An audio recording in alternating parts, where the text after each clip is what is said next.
சொந்தங்கள் அனைவருக்கும் வணக்கங்க. இன்றைக்கி நாம் நம்மளுடைய சேனலில் என்ன மாதிரியான தகவல் எல்லாம் பார்க்க போகிறோன்னு பார்த்தீங்கன்னா 12 ராசிகளில் 12வது ராசி இருக்கக்கூடிய மீன ராசி அன்பு நேயர்கள் அனைவருக்குமே இந்த செப்டம்பர் மாதம் அப்படிங்கிறது எப்படிப்பட்ட மாதமாக இருக்க போகுது, மேலும் நீங்கள் இந்த காலகட்டத்தில் என்ன மாதிரியான விஷயத்தில் கவனமாக இருக்கணும், என்னென்ன விஷயங்கள்லாம் பண்ணணும் பண்ணக்கூடாது அப்படிங்கிறத பற்றி தான் நான் இன்றைக்கி இந்த வீடியோ பதிவின் மூலிமா தெளிவாக உங்ககிட்ட ஷேர் பண்ணிக்க போகிறேன்.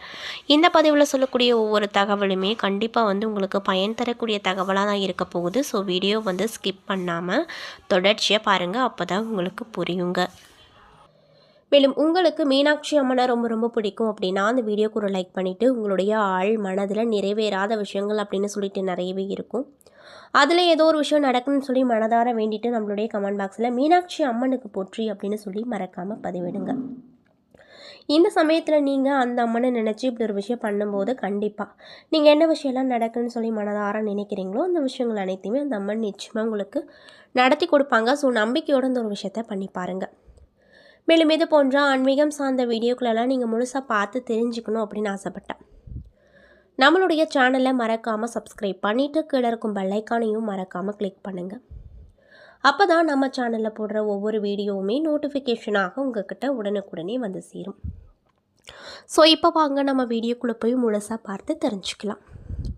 மீனராசிக்காரங்க எப்படிப்பட்டவங்களாக காணப்படுவாங்க அப்படின்னு பார்த்தீங்கன்னா, மீனராசிக்காரங்க குருவின் ஆதிக்கத்தில் பிறந்தவங்க.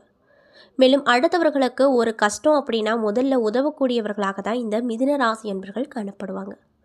அப்படி உதவியை பெற்றுக்கொண்டவங்க பிற்காலத்தில் இவர்களை உதாசீனம் படுத்தி சென்றாலுமே அதை பற்றி கொஞ்சம் கூட கவலைப்படாமல் மீண்டும் உதவி அவங்களுக்கு செய்வாங்க. இது மற்ற எந்த ராசிக்காரர்களுக்கும் இல்லாத ஒரு சிறப்பம்சமாக இந்த மீன ராசி என்பவர்களுக்கு பார்க்கப்படுது. 12 ராசிகளில் நிறைவான ராசியாக மீன ராசி வருது.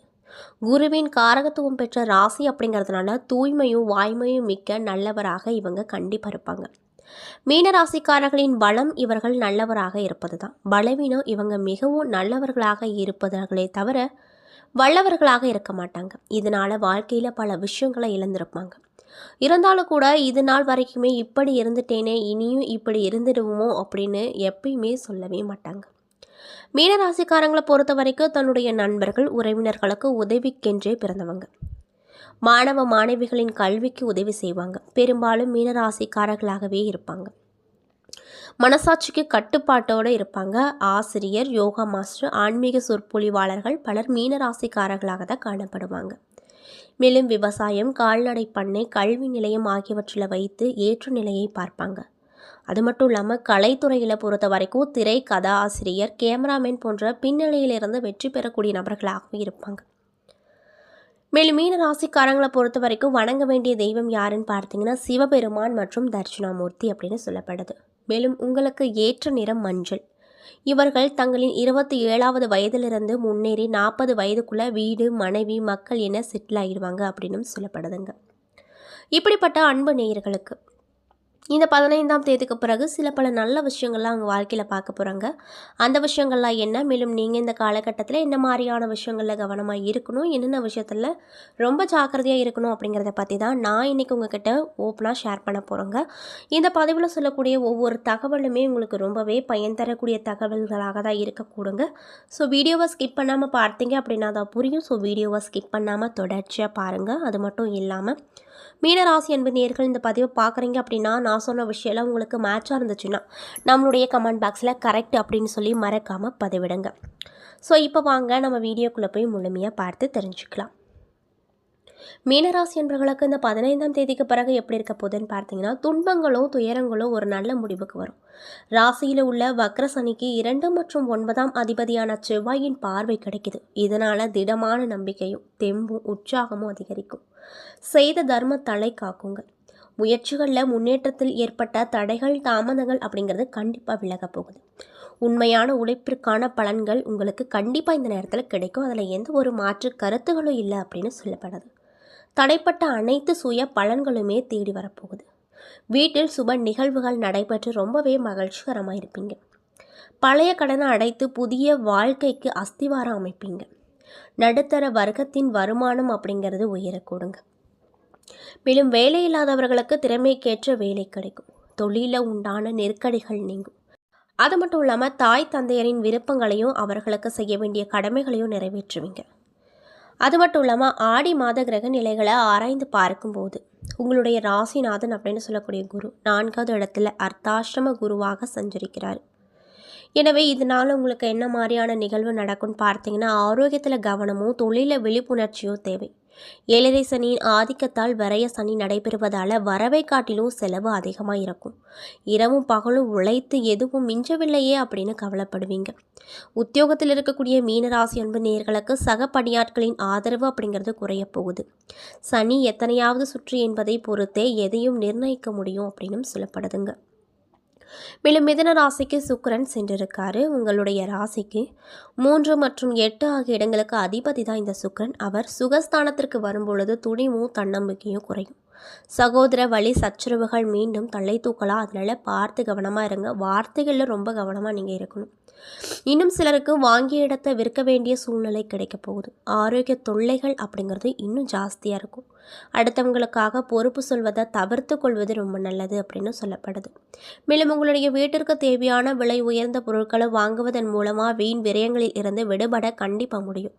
தொழில் நிலையத்தில் பணியாட்களை மாற்றுவது பற்றி யோசிப்பீங்க.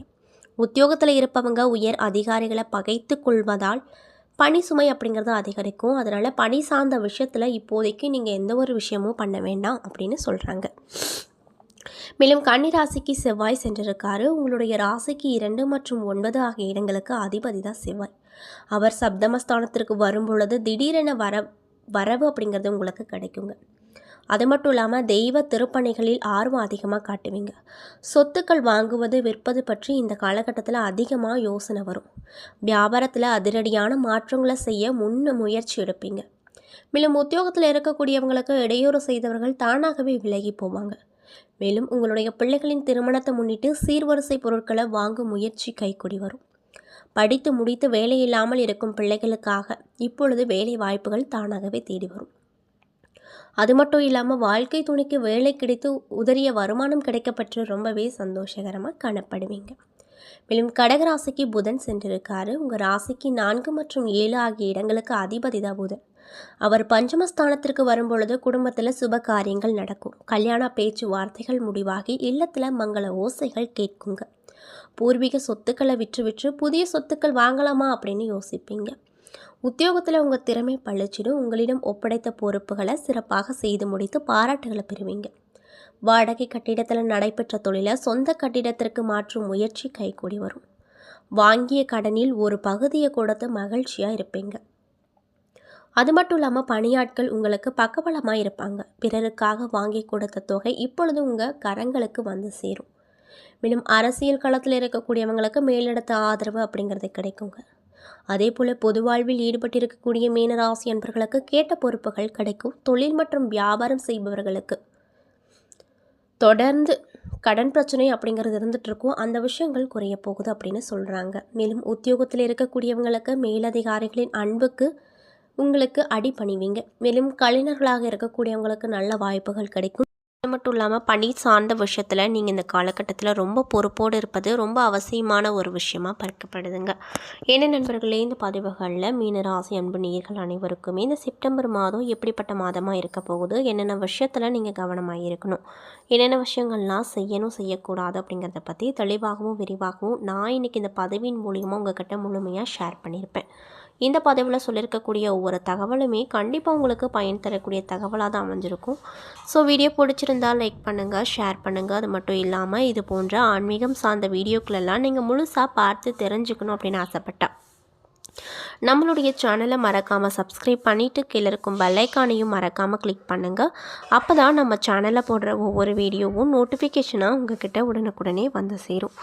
மேலும் உங்களுக்கு மீனாட்சி அம்மனை ரொம்ப ரொம்ப பிடிக்கும் அப்படின்னா இந்த வீடியோக்கு ஒரு லைக் பண்ணிவிட்டு உங்களுடைய ஆழ் மனதில் நிறைவேறாத விஷயம்னு சொல்லிட்டு நிறையவே இருக்கும்.